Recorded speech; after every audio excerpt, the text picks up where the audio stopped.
TCG Card Shop Simulator. It's a management sim where you own a TCG card shop. You get to name that card shop. Mine is called Card Shop, and you know. Why did you do it? Did you do it for the bit, or did you do it because you're you? I can't tell anymore. I can't tell. I bet you the generic name was like Rodolfo's Great Cards. Bobby deletes it all. He doesn't just press enter and he writes Card could Shop. Have been it. It would have been easier than renaming it Card Shop. You're so right. Well, it's doing very well, my business, despite the name. Not only do you sell cards, and by cards, I mean you sell packs, you sell individual singles, you sell boxes, but you also sell collectibles too. So the whole boutique, and it's your typical tycoon management type game. But I think what people are really enjoying about this, and they are enjoying it, overwhelmingly positive reviews here on Steam. But I think what they really like is it kind of feeds that TCG addiction. So you can get boxes of cards, and this I think is similar to actually owning one of these shops. You get these boxes of cards and you split them up like, okay, well, I'm going to have these boxes, then I'm going to have a few open packs, and then I'm going to open some of these packs and then see what singles I get, and then I'll put those in a case and sell them for however much. So the opening of packs is always exciting. It's like loot boxes just left and right. And you can open as many as you want, but then you have no product to sell unless you get really good pulls. So, it's a give take type thing. Plus you have to have the right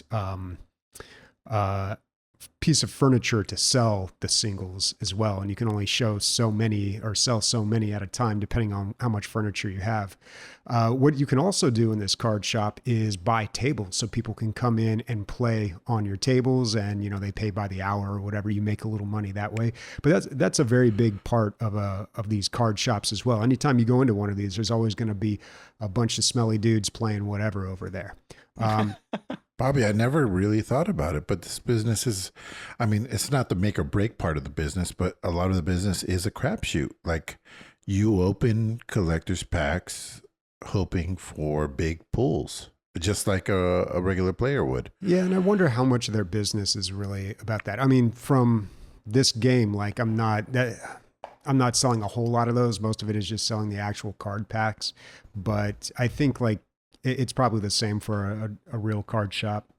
But yeah, you can also host events, and I have not gotten to this part in the game yet, but there's an option to host events. So I'm really interested to see what those are like. And you've got to pay your bills too, like any management game. But the other little mechanic that they throw in there, which I thought was funny, was you get these customers coming in and they have a cloud of green haze around them. And at first I was like, what is that? Do they have lots of money or something? Like, is the game telling me like this guy is loaded? But no. Loaded with bacteria, dude. Yeah, exactly. They stink. They smell bad. I guess this is a real thing, dude. They wouldn't have put it in there.